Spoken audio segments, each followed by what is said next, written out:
Bom dia, Nádia. Bom dia a todos que acompanham a Notícia da Manhã. O clima é de tensão, sim, no Centro Educacional Masculino desde a madrugada, por conta desse crime que aconteceu aí por volta de 1h da manhã. O corpo do adolescente de 17 anos já foi, sim, encaminhado para o Instituto Médico Legal e os outros 3 teriam surpreendido o Gleidson dentro de um banheiro do alojamento em que eles se encontravam. Eles estavam separados dos demais internos aqui do SEM por uma medida de segurança, de proteção para eles, já que eles se envolveram nessa barbárie de Castelo, que normalmente quando é um ato bárbaro assim, muitas vezes provoca a reação de outros internos. Então, por uma medida de segurança, eles estavam separados, teriam pedido para ficar juntos, mas acabaram então cometendo mais esse ato brutal aqui dentro do SEM. A gente vai conversar então com o gerente de internação aqui do Centro Educacional Masculino, o Herbert Neves está ao meu lado, pode trazer mais detalhes acerca dessa situação, de como se encontra também o Centro Educacional Masculino nesse momento, Herbert. E havia algum indício de perfuração nesse adolescente? Como que eles teriam cometido esse homicídio? Bom dia. Bom dia, Nádia. Bom dia aos telespectadores. Por volta de 1h da manhã de hoje, aconteceu esse episódio. Os 4 adolescentes que são acusados lá do crime de Castelo.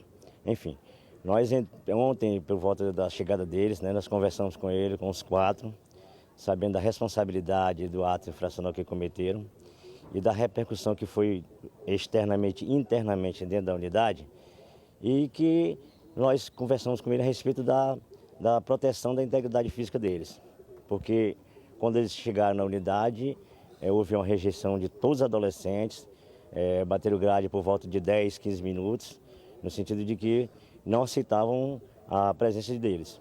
Então eles foram colocados em uma ala, os 4 adolescentes, numa ala isolada, num alojamento isolado só para eles, e que na noite anterior não se via nenhum indício de discussão entre eles. E o dia todo foi tranquilo. Quando foi por volta da 1h da manhã, teve esse desentendimento entre eles, acredito que teve uma discussão interna entre eles, e que chegou a consumar o fato de um homicídio dentro da unidade. Ninguém ouviu nada, suspeita de que ele tenha sido sufocado. Eu perguntava anteriormente se havia algum sinal de perfuração pelo corpo dele. Foi identificado o uso de algum equipamento? Imediatamente eu me desloquei para a unidade, eu vi chegar o corpo ainda, e com a experiência que a gente tem, nós percebemos que não há perfuração. Foi feita uma vistoria no mesmo momento para tentar recolher algum material perfurante, mas não foi achado.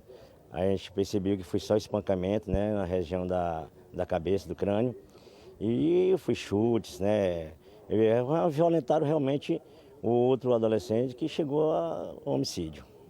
A Nádia tem uma pergunta do estúdio, pois não, Nádia? Herbert, bom dia. Para a gente ver o grau de periculosidade desses adolescentes lá de Castelo do Piauí. Quer dizer, o próprio sistema temia, tentando colocá-los de forma separada, tentando, inclusive, desde que eles foram presos, desde a saída deles lá de Castelo, a polícia dando medidas protetivas para preservar a vida desses menores, e na hora que eles se encontraram, acaba acontecendo esse homicídio. E eles falaram alguma coisa? Vocês já conversaram com esses 3 menores? O que eles disseram? Qual foi a motivação desse crime?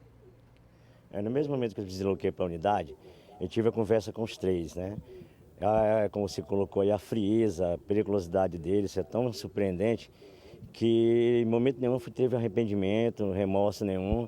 Eles 3 realmente assumiram o que fizeram, contaram com detalhes o que fizeram. Quem iniciou o espancamento, deu uma gravata no outro, no banheiro, e consequentemente, em sequência, todos participaram efetivamente do ato. O que me surpreende é a frieza de todos os 3 que me contaram assim como se fosse tivesse matado uma mosca, tivesse matado um inseto qualquer. E isso aí agora a nossa preocupação é que eles talvez não possam retornar à unidade, porque os adolescentes já estão falando para a gente lá dentro que não querem que eles retornem, e a gente está esperando o juiz para a gente conversar a respeito dessa permanência ou não deles aqui dentro, porque vai ser uma situação complexa para a gente aqui, porque já houve casos parecidos, mas não foi de tanta repercussão, de tanta rejeição dos próprios adolescentes. Então, nesse momento, eles se encontrariam no IML fazendo exame de corpo de delito e deve ser a coordenação, a direção aqui do SEM vai pedir a transferência dele, então, para uma outra unidade. Já fizeram o IML, já fizeram também o depoimento na central de flagrância, foram atuados como outro ato anti-infracional, porque ainda são menores. E, nesse momento, eles estão no Complexo da Cidadania, separados, né, um em cada alojamento, até para evitar, porque, na realidade, depois, consequentemente, os três podem se acusarem e acontecer outro ato infracional. A Nádia tem mais uma pergunta, pois não, Nádia? Mas, Herbert, eles contaram detalhes do crime, mas disseram a motivação, por que o Gleidson teria sido a vítima e, naturalmente, os três premeditaram esse crime, devem ter combinado de fazer isso, né?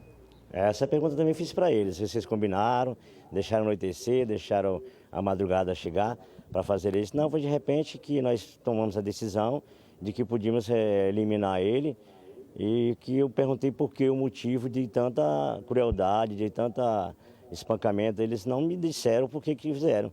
Simplesmente eles disseram que fizeram o ato infracional na maior simplicidade do mundo, na maior tranquilidade, na maior frieza, na maior com a destreza do mundo, como se nada tivesse acontecido. Como eu estou falando anteriormente, eu não vi remorso, não vi arrependimento deles, dizendo que eles tinham acabado de ser sentenciados pelo ato infracional de maior gravidade possível e agora dentro da unidade comete um novo ato com um amigo, que diz amigo, né, deles, que estavam lá dentro do próprio alojamento. Eu não vi nenhuma reação deles em dizer assim, não, foi sem querer, foi nós brincando lá dentro. Não existiu isso.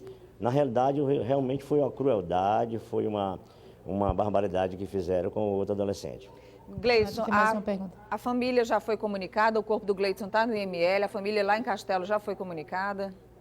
Com certeza. Ontem aqui o doutor Lopes esteve presente também aqui ontem, vi um secretário, o subsecretário esteve aqui na unidade ontem, presenciou todos os procedimentos. Hoje nós já comunicamos a família está se deslocando para Teresina, porque a outra preocupação nossa é que é a questão do velório, né? Ninguém sabe se o velório vai ser aqui em Teresina ou vai ser na própria cidade, que eu acredito que não seja na cidade, porque vai ser uma situação mais grave, complexa. E nós estamos aguardando a mãe e o padrasto para a gente tomar todos os procedimentos. Lembrando bem que a secretaria já está avisada, todo o procedimento para o velório, e dar todo o apoio possível para a família. Um caso que tem surpreendido, inclusive as autoridades, vocês que trabalham diretamente com esses adolescentes, que têm visto muita coisa aqui dentro, Herbert, mas que surpreendem com a gravidade, né? Eu praticamente tenho 20 anos de experiência nesse sistema, e o que aconteceu, o que me surpreende mais, que lá na ala onde eles estão, são adolescentes também acusados do mesmo ato, praticamente. E a rejeição dos próprios adolescentes que não queriam eles lá. Então, a nossa situação, como eu falei anteriormente, minha preocupação é no retorno deles para cá. Isso tem que ser bem pensado, conversado com o Poder Judiciário, com a Defensoria, com a Promotoria, para que a gente possa chegar a um denominador comum e resolver o problema para que não haja mais problemas dentro da unidade. Quero agradecer, então, ao gerente de internação aqui do SEM, o Herbert Neves, pelas informações. Nádia, é realmente uma situação muito complicada, inclusive para manter esses outros 3 adolescentes juntos. Porque você percebe aí a periculosidade, o Herbert mesmo disse que eles falavam com muita frieza, que não disseram a motivação do crime, e os outros 3 serem mantidos juntos, o risco é o mesmo, né?